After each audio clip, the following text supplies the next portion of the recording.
چھوٹے بچے کی ذمہ داری تو بڑھتی ہے، پھر اس کی ٹینشن بھی لگی رہتی ہے. جب کوئی بھی ماں کام کے سلسلے میں گھر سے باہر جاتی ہے تو اس کا دل جو ہے، اس کا ذہن جو ہے وہ اپنے گھر میں موجود چھوٹے بچے کے ساتھ ہی لگا رہتا ہے. وہ یہی سوچتی رہتی ہے کہ پتہ نہیں وہ کیا کر رہا ہوگا، پتہ نہیں اس نے دودھ پیا ہوگا نہیں پیا ہوگا، پتہ نہیں کوئی اس کا خیال رکھ رہا ہوگا نہیں رکھ رہا ہوگا، پتہ نہیں وہ اٹھا ہوگا یا سو رہا ہوگا یا سو رہی ہوگی. بہرحال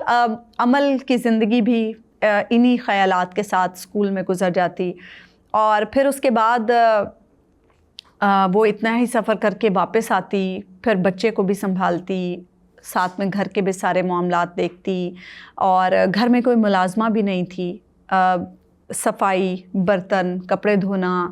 اور کھانا پکانا، گھر میں بے شمار کام وہ سب عمل کے ہی ذمے تھے. ایسی صورتحال میں جب ایک خاتون جسمانی طور پر اتنی مشقت کر رہی ہو اور اس پر ذمہ داریوں کا اتنا بوجھ لاد دیا جائے تو کسی نہ کسی موقع پر وہ ایموشنلی کولیپس کر جاتی ہے. اور ایسا ہی عمل کے ساتھ بھی ہوا کہ ذمہ داریوں کا بوجھ اٹھاتے اٹھاتے وہ اتنی تھک گئی کہ اسے دورے پڑنے شروع ہو گئے. جب صورتحال اس نہج پر پہنچی تو عمل نے خود ہی سٹیپ لے کر اپنا علاج کرانا شروع کیا. اور آپ سب کو یقیناً علم ہوگا کہ جب ایسی سائیکولوجیکل کیفیت ہو جائے اور علاج کے لیے جب آپ جائیں تو جو آپ کو میڈیسن دی جاتی ہے وہ بعض اوقات غنودگی پیدا کرتی ہے، اس سے آپ کا دماغ سویا رہتا ہے، کیونکہ وہ ریلیکس کرنے کی میڈیسن ہوتی ہے جس سے آپ کا جو تناؤ ہے وہ کم ہو سکے. تو عمل کو بھی ایسی ہی میڈیسن بھی دی گئی جس کی وجہ سے اسے غنودگی بھی طاری رہتی، لیکن اس سب کے باوجود اسے اپنا سارا کام مکمل کرنا پڑتا، کیونکہ ساس کے تیور ایسے تھے کہ عمل ایک دن بھی کام سے چھٹی نہیں کر سکتی تھی. اور ایسی صورتحال میں جب عمل گھر میں کام کر رہی ہوتی اور پھر کام کاج کر کے وہ اسکول چلی جاتی، اسکول سے واپس آتی تو بعض اوقات ساس گھر کو تالا لگا کر گھر سے چلی جاتی تاکہ وہ جب آئے تو اسے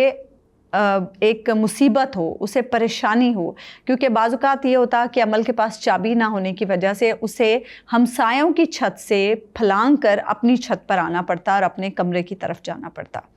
تو یہ بھی ایسے مسائل تھے جو کسی بھی انسان کو تنگ کرنے کے لیے کافی ہوتے ہیں. اسی سارے صورتحال میں عمل نے دوبارہ کنسیو کر لیا اور اب اس کی طبیعت زیادہ خراب رہنے لگی. بہرحال مسلسل لوکل بس میں ایسی حالت میں سفر کرنا بھی عمل کے لیے مشکل تھا، تو اس نے اس کا حل یہ نکالا کہ گاؤں سے تو وہ بس پر ہی آ جاتی شہر میں، لیکن پھر آگے بس سے اتر کر ویگن میں آنے کی بجائے اس نے اپنے شوہر کو ایک بائک لے کر دی اور کہا کہ جب میں بس سٹینڈ پر آؤں تو آپ بائک پر مجھے وہاں سے لینے آ جائیں تاکہ گھر تک کا سفر کم از کم میرے لیے آسان ہو جائے. شوہر کی چونکہ ایک چھوٹی سی دکان تھی تو اس نے بھی اس کا طریقہ یہ نکالا کہ جب عمل بس اڈے پر پہنچتی تو اتنی دیر میں شوہر دکان کو بند کر دیتا اور پھر وہ ساتھ ہی جو مارکیٹ تھی وہاں سے دکان کے لیے کچھ سودا سلف لیتا اور اس کے بعد عمل کو لینے کے لیے پہنچ جاتا اور پھر اس طرح سے یہ دونوں گھر آ جاتے. بہرحال ایک دن ایسا ہوا کہ عمل بس سٹینڈ پر پہنچی، لیکن 10 منٹ گزر گئے، 1 گھنٹہ گزر گیا، اس کا شوہر اسے لینے نہیں آیا. پھر انتظار کرتے کرتے بہرحال اس کا شوہر تاخیر سے پہنچا اور اس کے شوہر نے کہا کہ میں آج کسی وجہ سے لیٹ ہو گیا ہوں تو مجھے کچھ ٹائم دو، تم 10 منٹ یہیں پر انتظار کرو، مجھے دکان کے لیے کچھ سودا سلف لینا ہے، میں وہ لے کر ابھی آتا ہوں. اب عمل کی حالت ایسی نہیں ہے کہ وہ مسلسل وہاں پر انتظار کر سکے. وہ آلریڈی تقریباً 1 گھنٹے سے وہاں پر اپنے شوہر کا انتظار کر رہی تھی، لیکن اس نے حامی بھر لی اور اس نے کہا کہ ٹھیک ہے آپ جائیں اور سامان لے آئیں. اب اتنی دیر میں عمل بس سٹینڈ پر ہی اپنے شوہر کا انتظار کر رہی ہے اور شوہر نامدار جو ہیں وہ جو 10 منٹ کا کہہ کر گئے تھے انہوں نے 1 گھنٹہ مزید لگا دیا. اس حالت میں کسی بھی خاتون کے لیے مسلسل بیٹھنا یا مسلسل کھڑے رہنا بہت مشکل ہوتا ہے. جو لوگ صاحب اولاد ہیں وہ یقیناً جانتے ہوں گے کہ یہ وہ مرحلہ ہوتا ہے جو عورت کے لیے بہت مشکل ہوتا ہے، کیونکہ اس میں اتنی جسمانی قوت اور ہمت نہیں ہوتی ہے، اور عمل جیسی خاتون میں تو بالکل بھی نہیں، کیونکہ وہ پہلے ہی اتنا بوجھ اٹھائے ہوئے ذمہ داریوں کا کہ ایسے میں جسمانی قوت ویسے ہی جواب دے جاتی ہے۔ بہرحال عمل کو کھڑے کھڑے چکر آنے لگے تو وہ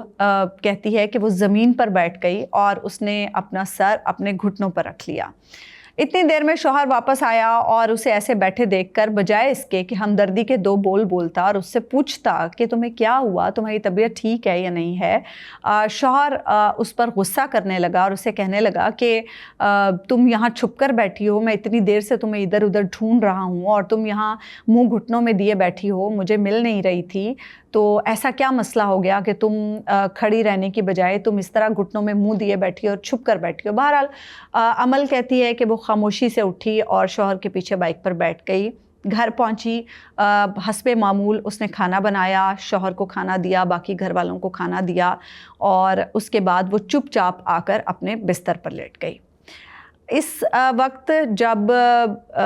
عمل اپنے کمرے میں پہنچی تو اس کی بیٹی جو اب 2.5 سال کی ہو چکی تھی تقریباً، اور 2.5 سال کے بچے کے بارے میں آپ سبھی لوگ جانتے ہیں جو صاحب اولاد ہیں کہ 2.5 سال کا بچہ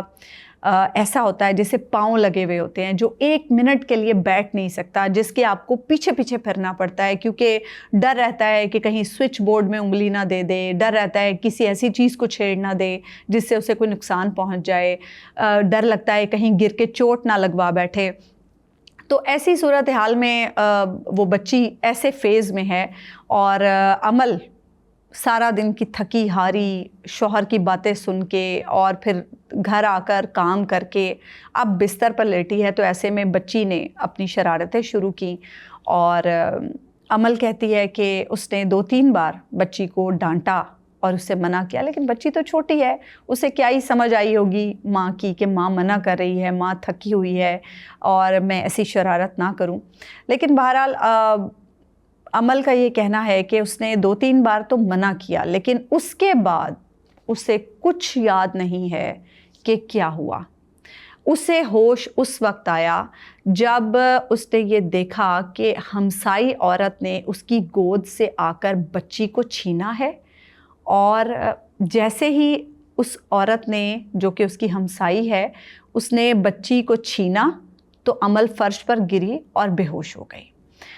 جب عمل کو ہوش آیا تو ہمسائی عورت نے اس سے پوچھا کہ باجی آپ کو کیا ہوا تھا؟